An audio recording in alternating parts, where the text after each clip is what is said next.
اعوذ باللہ من الشیطان الرجیم بسم اللہ الرحمن الرحیم الصلاۃ والسلام علیک یا سیدی یا رسول اللہ وعلی آلک و اصحابک یا سیدی یا حبیب اللہ۔ انتہائی واجب الاحترام محترم و مکرم خواتین و حضرات، آج خواب میں باغ کو دیکھنا، اس حوالے سے اس کی تعبیریں میں آپ کے سامنے عرض کروں گا۔ میری قابل صد احترام اپنے دیکھنے والے خواتین حضرات سے گزارش ہے، میرے یوٹیوب اسلامک چینل کو آپ سبسکرائب فرمائیں، یوٹیوب پہ فیڈ بیک دیں اور علم کو آگے پہنچانے کی نیت سے آپ زیادہ سے زیادہ اس میری ویڈیو کو شیئر کریں۔ اللہ پاک آپ کو جزائے خیر عطا فرمائے۔ بسم اللہ الرحمن الرحیم۔ واجب الاحترام، اگر کوئی خواب میں باغ دیکھے تو اگر باغ ہرا بھرا ہے، میوے یا پھل پھول لگے ہوئے ہوں، تو اس کی تعبیر یہ ہے رزق میں کشادگی ہوگی، وسعت ہوگی، عزت اور مرتبہ ملے گا، خوشیاں حاصل ہوگی۔ اور اگر یہ خواب پریگننٹ عورت دیکھے تو اس کا حمل بخیر و عافیت ہوگا، وضع حمل، اور اللہ تبارک و تعالیٰ اپنے ذمہ کرم سے اولاد نرینہ عطا فرمائے گا۔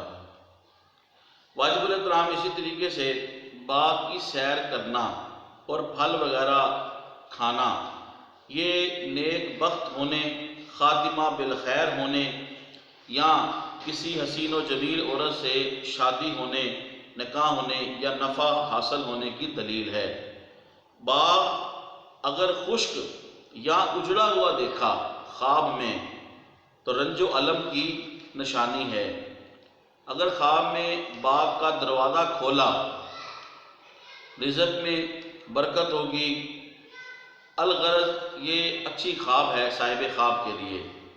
باغ کا دروازہ بند کرتے ہوئے خواب میں دیکھنا، یہ رزق میں تنگی اور یا اپنی جابس میں یا اپنے کاروبار میں مشکلات آنے کی نشانی ہے، پریشانیوں کی دلیل ہے۔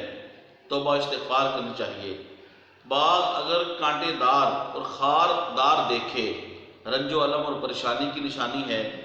باغ میں سیر و تفریح کرتے دیکھنا خواب میں اپنے آپ کو، یہ بہتری کی علامت ہے، اسلام کی طرف رغبت بڑھے گی، دینی معاملات میں رجحان بڑھے گا۔ واجب الاحترام، اگر باغ کے حوالے سے ایسی خواب دیکھے جن کی تعبیریں بہتر ہیں، جو میں نے ابھی عرض کی ہیں، اچھی ہیں، تو پھر صاحب خواب سبحان اللہ و بحمدہ سبحان اللہ العظیم یہ روزانہ 300 مرتبہ پڑھے 7 دن، اور پھر دعا کرے۔ اور اگر خواب میں باغ دیکھے اور اس کی جو تعبیر ہے وہ اچھی نہیں، جو میں نے ابھی عرض کی تھی، تو ایسی خوابیں دیکھنے والا باغ کے حوالے سے صاحب خواب جو ہے وہ لا حول ولا قوت الا باللہ العلی العظیم روزانہ 117 مرتبہ 7 دن تک پڑھ کے اپنے لیے دعائے خیر کرے۔ واجب الاحترام، میرے چینل کو سبسکرائب فرمائیں اور علم کو آگے پہنچانے کی نیت سے میری اس ویڈیو کو زیادہ سے زیادہ شیئر کریں۔ اللہ آپ کو جزائے خیر عطا فرمائے۔ السلام علیکم ورحمۃ اللہ وبرکاتہ۔